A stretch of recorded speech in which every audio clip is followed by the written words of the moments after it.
और सुन लीजिए, पहले औरत कोई भी चीज लगा ले जिससे खुशबू आती हो, मसलन आर्निका हेयर ऑयल, चमेली का तेल, ऑयल, डाबर आंवला, जिसमें खुशबू है,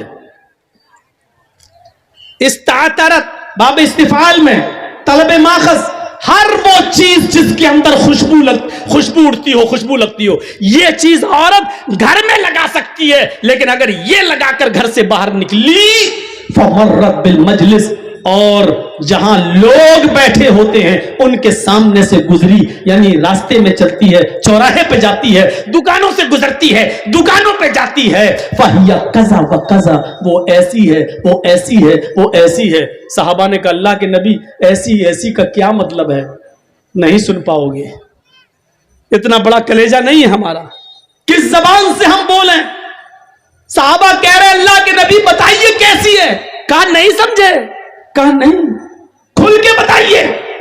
अल्लाह के नबी ने कहा, आनी अज़ानिया, अज़ानिया, अज़ानिया, वो बदचलन है, वो बदचलन है, वो बदचलन है। कलेजा हो तो सुनो, और अगर सुनने का कलेजा ना हो तो मौलवी जर्जीस को बुलाना छोड़ दो, और बुलाओगे तो सुनना पड़ेगा, तुम्हें नहीं, तुम्हारे बाप को भी सुनना पड़ेगा।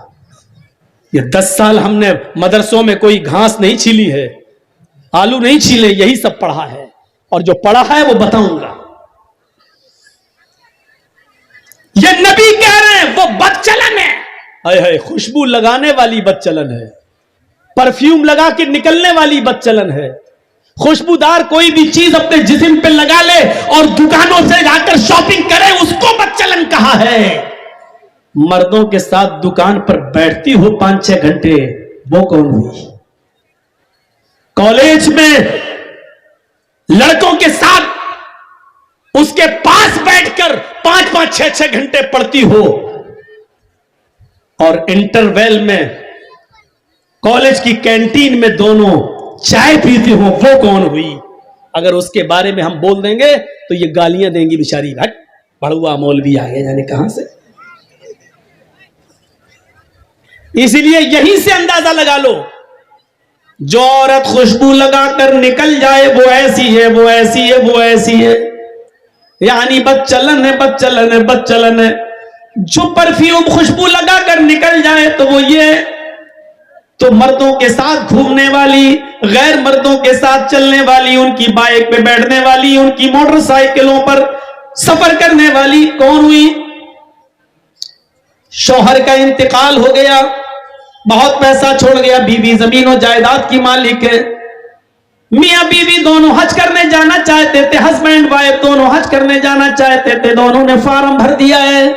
सुनो मसला, दोनों ने फॉर्म भर दिया है, हज की तारीख भी आ गई है, लेकिन हज करने से पहले, हज जाने से पहले हस्बैंड की डेथ हो गई, एक्सपायर हो गया, इंतकाल कर गया। अब औरत अकेली है, अब वो हज करने जाना चाहती है, शरीयत इसके बाद पाबंदी लगाती है कि अब वो हज के लिए अकेली नहीं जा सकती है। इस्तिताअत है, पैसा है, दौलत है, सोना है, चांदी है, सब है, लेकिन अब उसको हज के लिए कंडीशन बदलना पड़ेगी। अब उसको अपने बाप के साथ हज करने जाना पड़ेगा। बाप नहीं है तो अपने भाई के साथ हज करने जाना पड़ेगा, भाई नहीं है तो अपने बेटे के साथ हज करने जाना पड़ेगा, बेटा भी नहीं है तो फिर उसको अब हज मुलतवी करना पड़ेगा, कैंसिल करना पड़ेगा।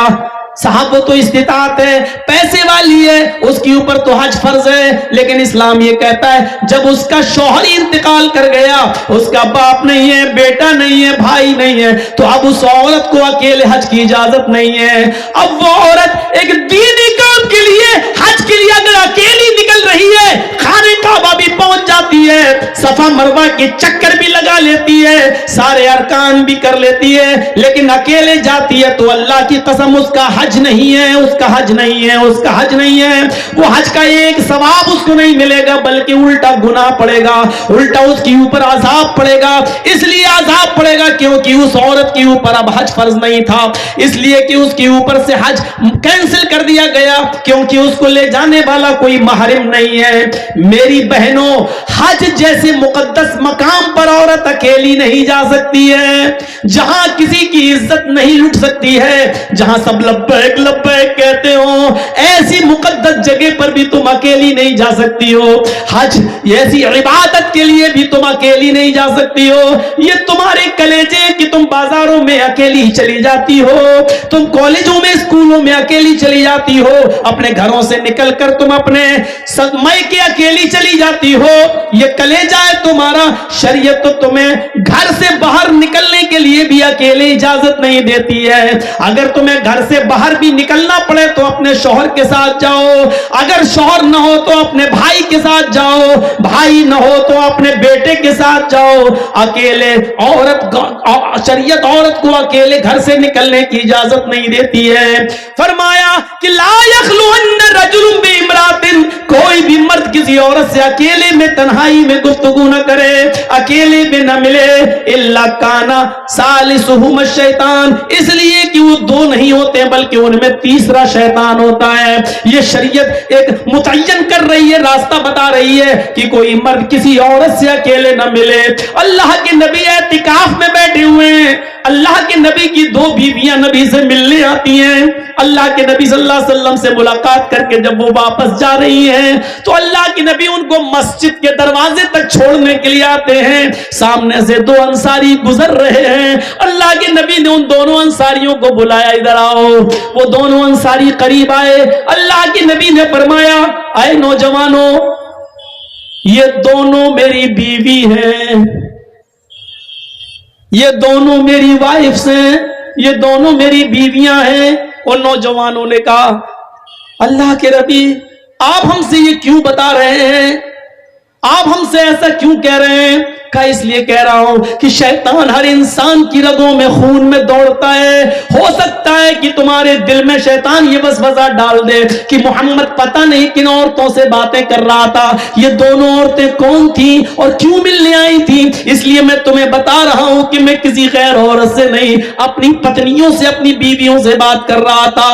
मोहम्मद रसूलुल्लाह को भी अपनी सफाई देना पड़ी कि देखो ये मेरी बीवियां हैं, जबकि सहाबा कैसे शक कर सकते थे नबी के ऊपर, लेकिन आपने क्लियर कर दिया मैं किसी गैर के साथ नहीं, अपनी बीवियों के पास था और ये बीवियां मुझसे मिलने आई थी। मेरे भाइयों, जब मोहम्मद रसूलुल्लाह सल्लल्लाहु अलैहि वसल्लम अपने आप को बचा सकते हैं तो फिर तुम अपनी बाइक पर अपनी साली को कैसे बिठा सकती हो? मेरे भाइयों, यकीन मानिए, बीवी की मौजूदगी में भी साली आपकी बाइक पर नहीं बैठ सकती है। अगर बैठती है तो बहनोई भी गुनाहगार और साली भी गुनाहगार। मियां और बीवी, हस्बैंड और वाइफ दोनों खाना खा रहे हैं और आपकी साली आती है और बहन कह रही आओ तुम भी बैठ जाओ, तुम्हारे जीजा है कोई बात नहीं, खाओ। बीवी की मौजूदगी में भी साली अपनी बहनोई के साथ, अपने जीजा के साथ खाना नहीं खा सकती है, उसके सामने चेहरा नहीं खोल सकती है। जब शरीयत साली को बीवी की मौजूदगी में भी न शौहर के साथ यानी जीजा के साथ न खाना खाने की इजाजत दे रही है, जब खाना खाने की इजाजत नहीं दे रही है तो बाइक पर स्कूल छोड़ने की इजाजत कैसे दे सकती है? बाइक पर मार्केट घुमाने की इजाजत कैसे दे सकती है? और एक जीजा के लिए साली को बाइक पे बिठाकर बाजार से शॉपिंग की इजाजत कैसे दे सकती है? अल्फाज मेरे कड़वे हैं, सख्त हैं, लेकिन बीमारी भी बड़ी है। इसलिए मैंने महसूस कर लिया है कि होम्योपैथिक दवा से फायदा नहीं है, अब इंजेक्शन लगाना पड़ रहा है। यह मर्ज इतना बढ़ चुका है कि मुझे इंजेक्शन की जरूरत पड़ रही है, इसलिए मैंने इंजेक्शन लगाया है। मैं जानता हूं कि यह बात औरतों को भी बुरी लग रही होगी, आपको भी बुरी लग रही होगी, क्योंकि आपने ही अपनी बेटियों को अपने दामादों के साथ भेजा है। आपको भी बुरी लग रही है और इन सालियों को भी बुरी लग रही होगी जो अपने बहनोइयों की और अपने जीजा के मोटरसाइकिलों पे बैठ के घूमी है। हकीकत में बुरी लग रही होगी, लेकिन बुरा लगने ही के लिए तुम्हें बोल रहा हूं ताकि तुम्हारे अंदर उसका एहसास हो, जागे और पता चले कि कितना घिनौना और कितना बड़ा जुर्म तुम कर रही हो, ये इस्लाम की नजर में कितना बड़ा गुनाह है, इसका एहसास तुम्हारे अंदर हो। अगर तुम्हें बुरा ना लगे अगर बुरा लग रहा है तो जर्जीस कामयाब है। अगर तुम्हारे दिल को चुभ रही है मेरी बातें तो अल्लाह की कसम में पास हो गया। अगर मेरी बातें तुम्हें खटक रही हैं तो अल्लाह की कसम में अपनी तकरीर में कामयाब हो गया। अगर मेरी बातें तुम्हें बुरी लग रही हैं तो अल्लाह की कसम में अब कामयाब हो गया। लेकिन हमारी बातें अगर तुम्हें बुरी नहीं लग रही हैं और तुमने सोचा है कि हम सुन लेंगे, अमल तो करना ही नहीं है, मजे लेने के लिए आई हो, तो माफ कीजिएगा ये जलसा बेकार है, मेरी तकरीर बेकार है, आपका यहां बैठना बेकार है। क्योंकि पूरी रात आप आंखें फोड़ रहे हैं, सवाब आपको एक नेकी का नहीं मिलेगा, रत्ती बराबर नहीं मिलेगा। क्योंकि सवाब नीयत के ऊपर मिलता है। हमारी नीयत जब सुधरने की नहीं है तो हमें सवाब क्यों मिलेगा? मेरे प्यारे साथियों, यह एहसास हमें अपने अंदर पैदा करना होगा, करना होगा, करना होगा। या तो सालियां ही सबसे ज्यादा मजाक करती है जीजा से, बीवी इतना खुल के नहीं बोलती जितना साली। जीजू कैसी लगी मेरी बहन? ये सारी सालियां ही मजाक करती हैं सबसे ज्यादा जीजा से। हाँ, जिस तरीके से साली बहनोई के साथ खाना नहीं खा सकती है बहन की मौजूदगी में, उसी तरीके से आपका छोटा भाई भी आपके दस्तरखान पर आपकी मौजूदगी में भाभी के साथ खाना नहीं खा सकता। चाहे कितना कहो, भाभी है तुम्हारी, चलो बैठ जाओ, हम भी खा रहे हैं, चलो भाभी। इधर सालियां जीजा से मजाक कर रही हैं सबसे ज्यादा, और इधर भाभियां देवर से मजाक कर रही हैं सबसे ज्यादा। माहौल देखिए आप कहां पहुंच गया। अब देखिए ये बातें जब होने लगी तो कितनी आवाजें आने लगी। सुनना ही नहीं चाहती हैं, इनके खिलाफ कोई बात मत बोलो। ऐसा लग रहा है जैसे मछलियां बिक रही हों, मार्केट लगा हो मछलियों का। तो मेरे भाइयों, अल्लाह के रसूल से किसी ने पूछा, एक सहाबी ने, एक औरत ने, सहाबिया ने, अरे अल्लाह के नबी, मैं जिस घर में रहती हूं मेरा देवर भी उसमें रहता है, क़रअयतल हमवा, क्या मैं देवर से भी पर्दा करूं? और सुनो नबी ने जवाब क्या दिया, क़रअयतल हमवा, क्या मैं देवर से भी पर्दा करूं? तो अल्लाह के नबी ने फरमाया, देवर से? देवर से पूछ रही हो? छोटे भाई की बीवी, यानी छोटे भाई, शौहर के छोटे भाई से ना, क्या? हाँ। तो अल्लाह के नबी ने क्या कहा, हमउल मौत, अरे वो तो मौत है। और नबी ने क्या जवाब दिया, तुम ये पूछ रही हो क्या देवर से भी पर्दा करूं? हाँ हाँ, वो तो मौत है। मौत का मतलब समझ रहे हो? मोहल्ले के कुछ लोगों से अगर बेपर्दगी हो जाए तो चलेगा।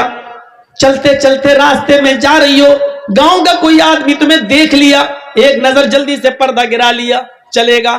थोड़ी बहुत बेपर्दगी दूसरे लोगों से हो जाए चलेगी, लेकिन देवर से बिल्कुल नहीं।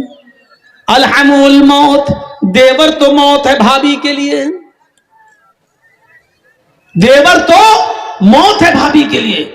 ये हदीस जब मैं पढ़ता था तो बहुत से लोग कहते थे, मौलाना आजकल जॉइंट फैमिली है, लोग ऐसे रहते वैसे रहते, कैसे हो पाएगा? लेकिन इसका नुकसान मैंने उस वक्त देखा जब एक बार मैं सऊदी के सफर पर गया था, और वहां यह हादसा जब मुझे लोगों ने बताया तो बड़ा अजीब लगा कि अल्लाह के रसूल ने जो देवर भाभी का पर्दा बताया वो कितना सटीक और कितना सही है। वहां एक अजीब किस्सा सुनने में आया मेरे जद्दा का, कि जद्दा में भोपाल का एक आदमी टैक्सी ड्राइवर था। दोनों भाई वहां पर टैक्सी चलाते थे, एक भाई रात में एक भाई दिन में। और भोपाल का यह आदमी फैमिली के साथ रहता था, छोटे भाई की शादी नहीं हुई थी। 8 साल 10 साल 15 साल का अरसा गुजर गया। इस आदमी के 4 बच्चे भी वहां पैदा हुए। एक मर्तबा यह शख्स किसी कस्टमर की तलाश में जद्दा में बैठा हुआ था अपनी टैक्सी पर, कि एक औरत आती है, उसका पेट बड़ा था, उसके पेट में हमल था, बच्चा था, और आकर कहती है, एक्सक्यूज मी। इसने कहा जी क्या बात? देखिए मुझे बहुत तेज पेट में दर्द हो रहा है, ये करीब में जो हॉस्पिटल है जल्दी ले चलिए, मेरी डिलीवरी का वक्त करीब है। उसने कहा आओ बैठो। टैक्सी खोली और बिठा लिया और जल्दी से ले गया, और हॉस्पिटल में उसने सोचा चलो, उसने हाथ पकड़कर हॉस्पिटल तक पहुंचा दिया और वहां स्टाफ ने फौरन इस औरत को लिया और जल्दी से अंदर ले गए। उसने सोचा ये उसका आदमी होगा, उससे लिखा पढ़ी कराई, कहां से आए हो, कैसे आए हो, क्या हो, कहां, फोन नंबर, मोबाइल नंबर। उसने कहा अरे मुझे तो उससे पैसे लेना थे टैक्सी के। अंदर से चेकिंग होके आवाज आई, तो इससे कह दिया उसको तो 3-4 दिन यहां एडमिट रहना पड़ेगा, क्योंकि डिलीवरी कभी भी हो सकती है, रात में भी। फिर भी एक नॉर्मल हो गई तो ठीक, ऑपरेशन हुआ तो 3-4 दिन 5-6 दिन रखना पड़ेगा। इसने सोचा कि चलो यार 2-3 दिन में कभी यहां से निकलेंगे फिर ले लेंगे इससे पैसे, अभी तो वो बेचारी परेशान है, उसके साथ कोई है भी नहीं। ये अपना टैक्सी उठाकर चल दिया। पूरा दिन टैक्सी चला के रात में घर पहुंचा, रात भर सोया। रात में इसका छोटा भाई टैक्सी चलाता, वो टैक्सी चलाता था, ये दिन में टैक्सी चलाता था। तो जब ये सुबह फजर की नमाज पढ़ने उठा, नमाज पढ़ के आया, इसकी बीवी ने इसको चाय बनाई, अपने शौहर को ब्रेड आमलेट वगैरह बनाया कि चलो नाश्ता करो अब तुम जाओगे। मोबाइल फोन की घंटी बजी, वो वाला फोन लैंडलाइन, वो घंटी बजती है। इसने घंटी उठाई, अरे कौन इतना सुबह सुबह, इसने सोचा कि कोई कस्टमर होगा।